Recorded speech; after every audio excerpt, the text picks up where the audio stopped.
And we're back. Hey, did we ever clap sync also? I didn't know if we did or not. I did do that. Did you? Yeah. Sorry, I thought right now. I'm like, we probably did it beforehand. But I can see why you missed it. We haven't been here in a while. Like, no. The set looks different, although there's still... The monkey's still there. A bit of glitter hanging around from Christmas. But, we've missed you guys. We missed coming in to talk to you guys. New year, new us. Yeah. I don't know. 2021. It's bound to be better. It has to be better. It is a new year, and there always is that classic debate of what makes a new year a new you are the resolutions. Yeah. Right? Are you a resolution person? I have endeavored to think through the idea of resolution as the new year comes in, and I've decided that I'm not for them. No, I've never really been on team resolution. I feel like you could if you're gonna do something to make yourself better, why are you waiting until January 1st? You can do it whenever you want. I understand it's a good starting point. It's a new thing, but I feel like because people wait for that day, a lot more likely just to if you mess up once, oh, I'm done. Right. Can't do it again. I missed up my one chance. I think if you want to get better, you can get better whenever you want to get better, Right. So it's sort of this pick yourself up, dust yourself off at any stage of life that you're at, and continually seek change and improvement in your life, right? I mean, there's something to be said for working in this idea of reflection, right? And if New Year's causes you to reflect on what you think you can improve on, even in your relationship with Christ, where you want to grow spiritually, then that's a great thing, right? And sometimes for me, it takes I'll be thinking about maybe something I want to pick up or adopt, and sometimes it just takes me a while. Yeah. But ideally what you should do is if you notice these deficiencies, you just make those changes, make those corrections, right? I'm definitely on board for just getting better. I'm on board for team having a resolution to get better, but not specific to that.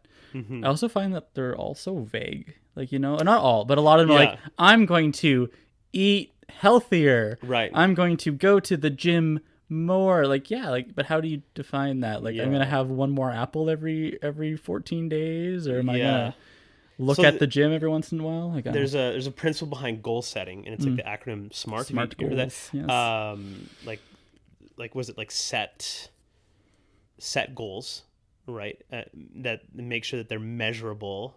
Specific, measurable, achievable, right? Realistic. Yeah. Time is the last one. You have to give time to it. Yeah. So I don't know. There's something to think about and consider there. But so what are we talking about today? I'm going to talk about resolutions for all of it, but that might be a longer or shorter podcast. Yeah, I know. By the way, if you have some feelings on resolutions, you can just pop those in the comments down below, and kind of we'd love to hear what you guys think about that too. But a lot of what we do in the podcast here, a lot of the material that our source that we draw from is the D6 curriculum, right?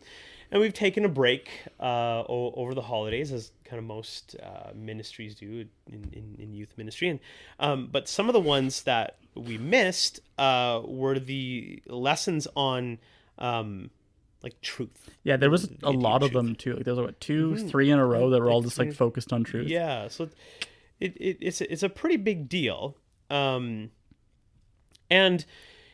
as we look at sort of the cultural landscape that we find ourselves right in and right now, and it seems like truth doesn't have a priority, right? Or even the definition of truth, it is inconsistent. Yeah, I think that's kind of where I would stand. As I'm not sure if I would say it's not a priority, but I think the way people view truth has very much evolved and changed over the past however many years. I think that there's been a lot less focus on one set truth, but more so how people interpret truth. Right. So it's these interpretations, and and it kind of seems to fly in the face of the very concept of of truth, right?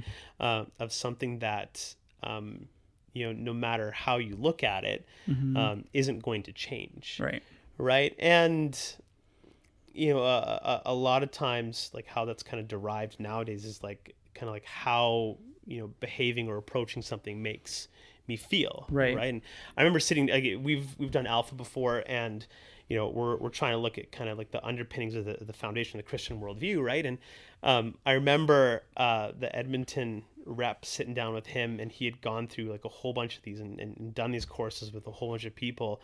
And at the end of kind of like unpacking this worldview, the person was like, yes, this all like sounds reasonable, but it doesn't feel true to me. Right. And so feelings get in the way of how you approach truth. Right. I think that there is validity behind the way that you interpret situations. I think that like I can interpret a situation one way, but you can interpret it a different way. But I think that we have to remember that despite the different responses we have to something, there is something absolute true at the base of it. So I think that that's kind of the element that's been I don't want to say disappearing, but losing the focus over the years. I think that idea of there's one thing that's right, and people can interpret it different ways, but that one thing is still there.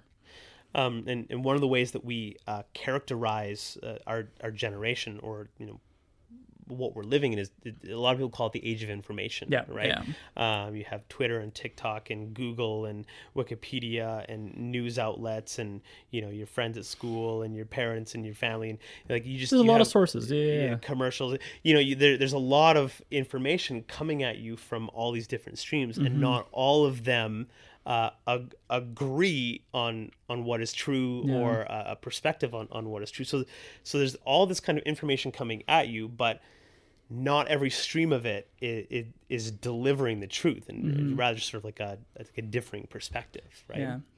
And so I think why a conversation on truth is important, because these underpinnings on what is, I believe you I love that word you used, absolute, right? Yes. Are going to affect the way that you behave, right? So there are consequences to like what you think about, and then how you bring that behavior out into the world, right? And so it makes sense that in the way that you benefit yourself the most and the world around you is by behaving and thinking in what is absolute. Right? I think by having this foundation, this understanding of what is absolute truth, it helps you to not only have like the consequence side of it, but it also helps you to know how to act. Because when I think about this like feeling focus, this different interpretations, it can quickly become jumbled. It can quickly become confusing, where you're not sure how to respond, because you don't know what is right, you don't know what is wrong, you don't know what is right for one person might be wrong for someone else. I think we touched on that briefly like a long time ago in a few podcasts or something. And it's funny because we tried to find like where we touched on that, but I guess we've done quite a few podcasts. We've done like one or two. Thanks COVID. So but yeah, I think like that's just another aspect. It's just it helps you to know what is right, and therefore will allow you to know how to respond, how to act in these confusing times. Because you will be required to act, or I mean, so, like sometimes even an inaction is an action too, right? And so we just you want to put the best foot forward by knowing how to act in truth, right? So, and I mean, for the sake of this conversation, we are going to be like delving into finding the truth in God, right? So this isn't a podcast on like determining, the truthful reasons for God's existence. We're going to assume that for this conversation, and it's not to say that conversation isn't important. We just want to keep it within like 20 minutes, 30 minutes, and not talk for like 3 hours, because there's a big discussion on just that could the be a whole apologetic side of things. Podcast and stuff. And if you want to, if you're at that stage, you're like, I want to know if God's true. There's lots of people having those discussions out there. Look up J. Wallace Warner,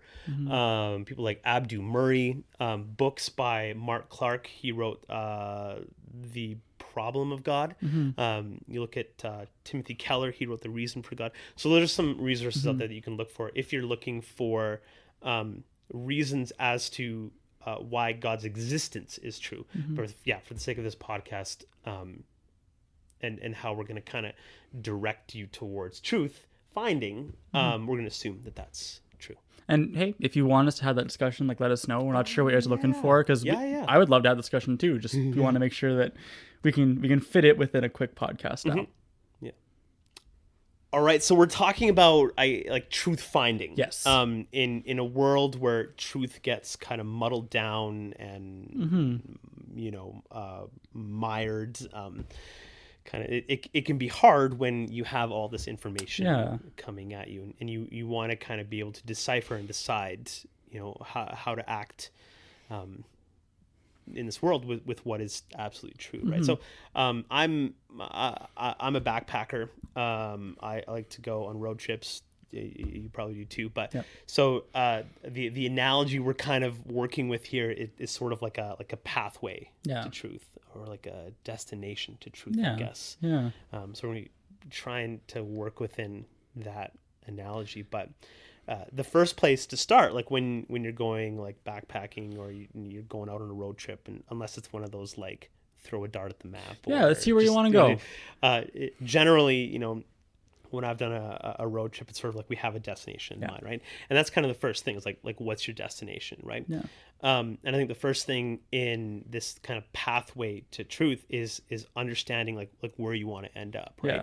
And where you want to end up is aligning yourself to how God has set everything about, right?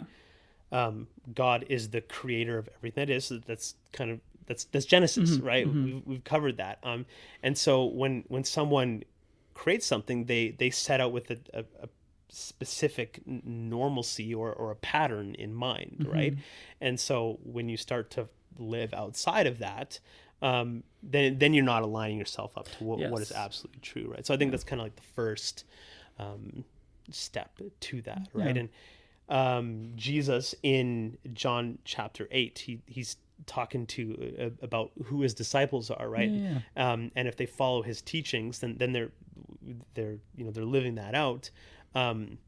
They're living within the truth, and the truth will set them free, right? So it's like this idea that like living within the truth as it has been laid out and set out by the Creator God, it is the way to be truly free.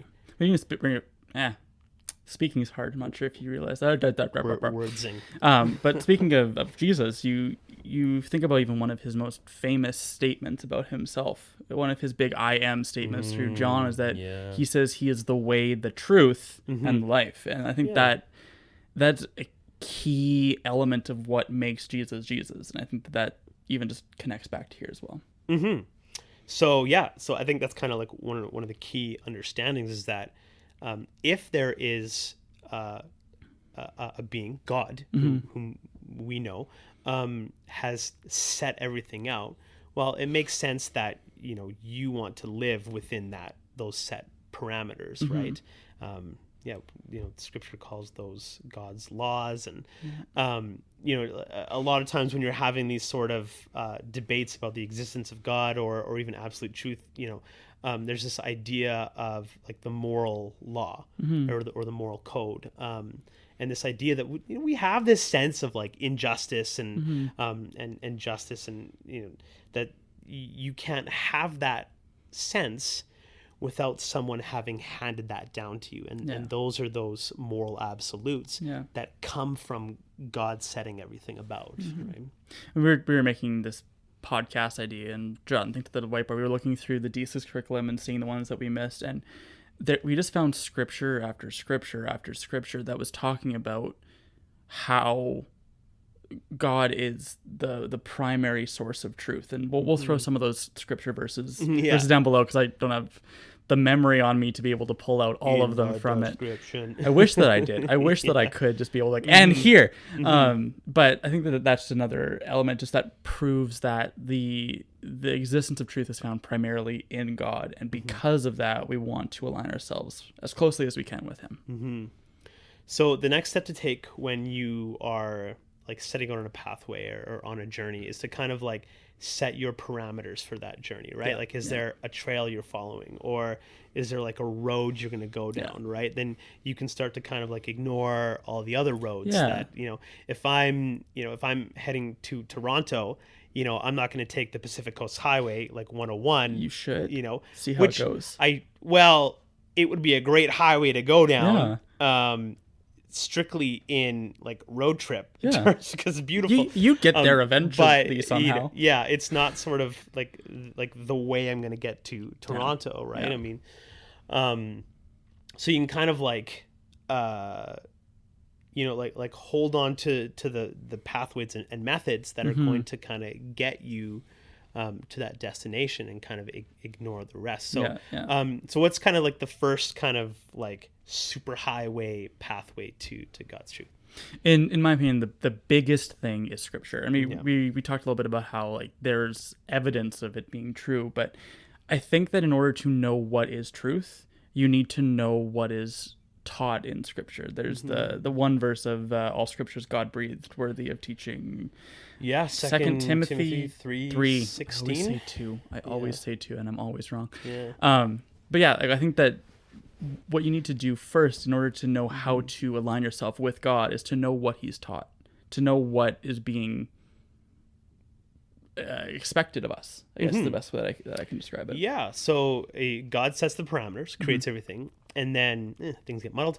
And then we have scripture kind of revealing us like the nature of this creator, and like revealing what this creator wants us to do in order to like put the best foot forward or live the right way within his creation, right? And so like you said, scripture speaks to this. There's a chapter in Psalm. It's like calling it a chapter is like almost like, I don't know, it's like almost a book of it. It's like, there's a psalm. There's a psalm. There you go. Psalm 119 is the longest chapter in the whole Bible. It's hundreds of verses. Yep, super cool. It's long. But within that, it's this chapter in the Bible that is expressing this desire to fulfill God's law, right?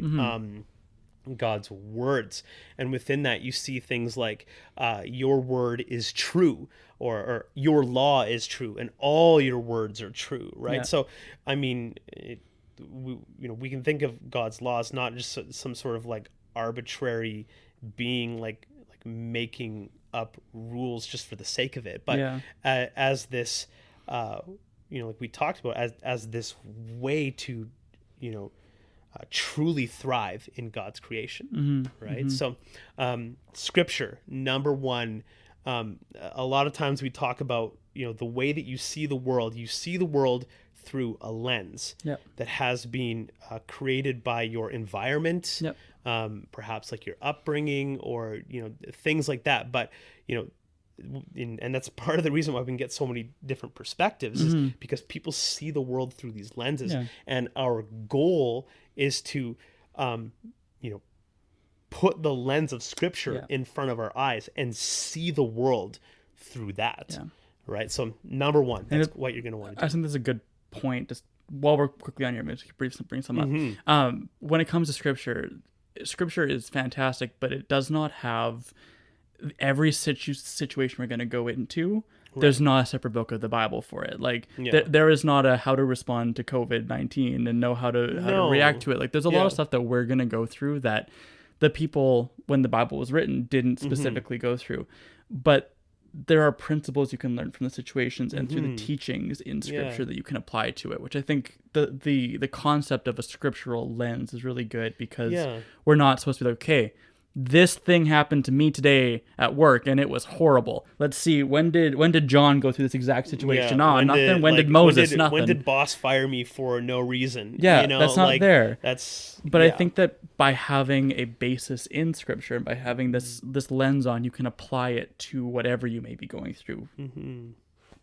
And honestly, like, scripture can be confusing sometimes. So that's kind of why we need some other parameters to kind of add to our travel log, and one of the things that's really helped me is trustworthy people who are wise, who are studied and learned in the scriptures, who have these perspectives that I have found to be true and trustworthy. And so when I go to them for advice, or what should I do on this, or I can trust that they have been working so hard to put that lens of scripture in front of their eyes, and I can believe what they say, right?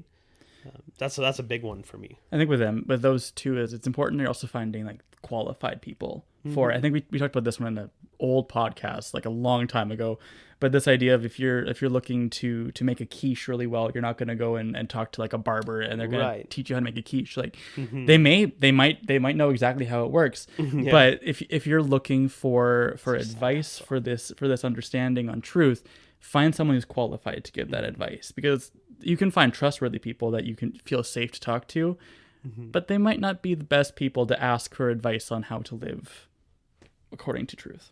Right. And then I think like another good one, which is maybe a skill that's going to the wayside, is just sort of like critical thinking practices. There are books out there. I've watched like YouTube videos on like critical thinking exercises, but this just sort of like exercises your ability to reason, and that is a great way to discern truth as well, right? And I've talked to people before in their situations and out in the world, and they're like, how do you find out what's true? And it's just sort of like, well, because I can like reason through this, and this is this, and therefore kind of like that, or your argument doesn't stand, it's not built on sound logic, and so those are ways that can kind of drive us towards truth on these pathways, right? And I'm a big believer that God has given us a brain for a reason. Like there are things that we might not be able to figure out. We need some guidance for like elsewhere, but there are situations where you can think it through. You can start weighing out the options, weighing out the pros and cons, and use the brain that God has given you is one thing that and like on a side note, I think that is like a blessing and a grace to have this ability to observe the way that God has kind of ordered our world, and make inferences from that, like even in the whole kind of like science versus faith debate, right? And you take like either to the extreme, and I don't think you're going to find truth, but sort of like this ability to discern God's world, I think, is a blessing and a grace. And I think there's one last thing about these parameters is that scripture needs to be like the primary. So like critical thinking are huge, but I think that you need to take what you learn from these other areas and make sure that it still aligns itself with scripture. Make sure that it doesn't make sure that it ties back, so that it doesn't you're not going down the wrong road because someone just that you trust told you to do it, but it might be going against something directly told to us from the prophets from God. Right. The laws and the prophets, right? There we go. And sort of kind of like the last, I guess, idea to kind of like give you this sense of setting out on a pathways toward truth is you're going to have to set out, right? You know your destination. You know that you want to find absolute truth in the way God has set things up. You have some kind of pathways for learning which direction to go. And then you're going to have to go. You're going to have to practice and live out your beliefs. Yeah. And you're going to make mistakes. Like when we're talking about this idea of a road trip or a journey, you can take the wrong exit. You can make the wrong pit stop. You can do whatever's going on. But it's important that you make these mistakes, but you learn from them. Yes. And you can learn from your mistakes. You can learn from other people's mistakes who are also going down the same journey that you are. But don't let that mistake, like the resolutions, full circle. Sorry, I didn't plan this at all. This is great. But like, don't let that one mistake throw you off and be like, well, I'm done. I'm gone. I can't get to my destination. Learn, come back, try it again. Yeah, I think like learning from your mistakes is a big thing. It's like, hey, I messed up here. I don't know. Like I yelled at my son when I should have. The worst parent. Yeah, no kidding, right?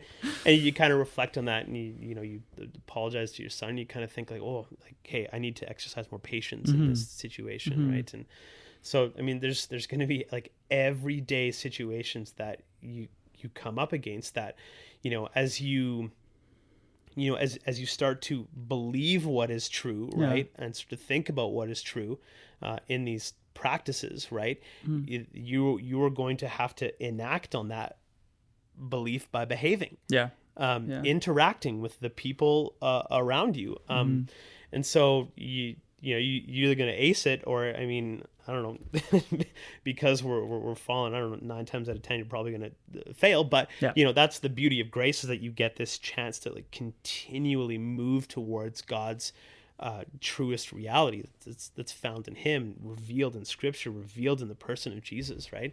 So you learn from those mistakes, but you don't have to encounter like every blunder in life, right? Like you don't need to develop like a crippling addiction to heroin to find out that heroin's wrong, right? Or like going down that path is going to debilitate you, right? There are people that have gone down that path, and we can kind of say, oh well, that's not a path that I want to go on, right? So learn from where people are getting it right and from where people are getting it wrong too, right? And make those corrections as you head on this pathway towards God's absolute truth. Did we do it? We did it. We did a podcast? First podcast of the new year. Oh my goodness. Finished. Boom. Yeah, maybe this could be like your first subscribe of the new year. I don't know. Or your first like. Could be. Of the first comment. First comment. First share. First something else. I don't know. Yeah. I'm not well versed in the YouTube lifestyle. Yeah. I wish I listen, was. like even if it's your like second or third or fourth, just it could be that too. We'll love forgive you for all of those to happen as well. So as we start out in a new year, and in a culture that how did you put it earlier on, just sort of like is not necessarily concerned with like what is absolutely true. We hope that you can kind of approach the situations this year and for the rest of your life by aligning yourself to God's perspective and finding that absolute truth in what He has created, and finding the beauty in that too. Yeah.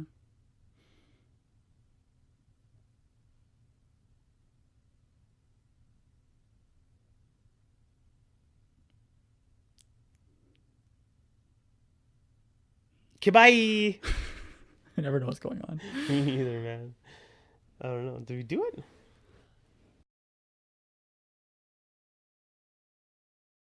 Sure. Is the next like should we get custom made like chairs? Hat and hair swoop chairs? I think that's a fantastic idea. Do you think that should be like why is my mic so low? Let's fix that. Should it be like the flagship of our merchandise store? Like chairs. The biggest thing is chairs? Yeah. Can we like insanely overprice them so we seem to get like one person to buy the chair, and then we've made like everything? Yeah. Like it's $18,000 per chair or something like that. Like insane. Yeah. Okay. I'm going to turn on the lights because none of the lights are on either. Okay. I have to do everything around here. Welcome back to the Ryan Has Let Me Down podcast. This was your job. I turned on the camera. If you would buy our chair, let us know down below what kind of chair. And we may or may not get one. Likely may not, yeah. But you never know. I took an economics class in high school, and I don't think that model fits into the guiding principles of economics. They didn't have an economics class in my high school. Oh, in both. Welcome to the Ben Let Me Down podcast. You jerk. How does it feel? I'm used to it.